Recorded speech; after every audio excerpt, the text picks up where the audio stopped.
everyone, this is Keith Jowers again with Dads for Life, and this is another daily connection. And today I want to talk about interruptions or connections. You know, our world has been kind of, disrupted over the last 8 weeks, but so has our country, and so has our families and the way we do things on a daily basis. We've had to come up with some strategic ideas and be very creative in how we get some things accomplished, haven't we? I mean, some of you parents out there, you're doing a great job being a teacher, and you never even had that on the radar, did you? I mean, a lot of schools now have just shut down everything and sent everything online. And I tell you what, a lot of things are being learned today by the parents as well as the students.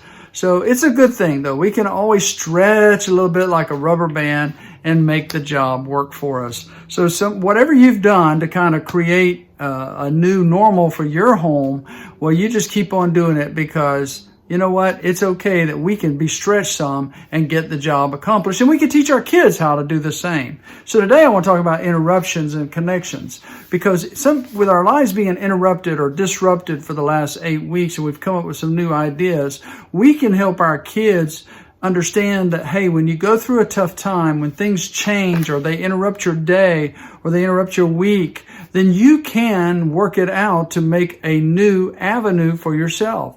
You can actually get through this by just being a little creative and kind of thinking about outside the box how you're going to make this work. And we've all done that, haven't we? I mean, I have gotten so many projects done, and I had to get them done one at a time, but I think about, okay, I got to do this one before I can do that one. I get this one done, then I go to the next one. And now I realize that I've got a lot done in the last 8 weeks. So you can do that with your kids by teaching them that each interruption that they have, a strategic way of how to make that a more positive outcome for them.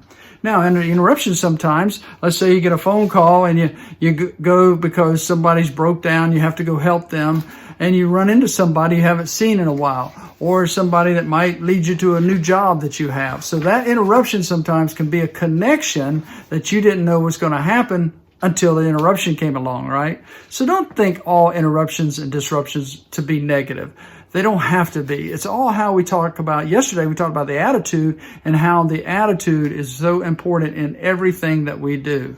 So make any interruption a possible connection and take it one day at a time, one problem at a time, one interruption at a time, and make it work for you and your family, and talk to your kids about it.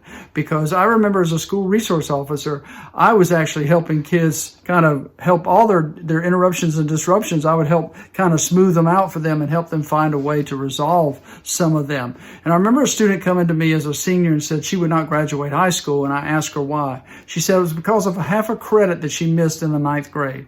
So I went to her teacher. I talked with him a plan that we could help her get this 1/2 credit before the end of the year.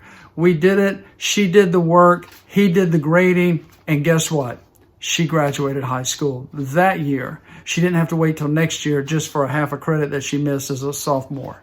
So I can tell you that any interruption, disruption, yes, it's a kind of confusing matter at the time, but you as a parent can help your child get through it. So keep connecting with them even through the interruptions, and we'll see you next time right here on Daily Connections. Check us out at dadsforlife.com, and we'll be back tomorrow.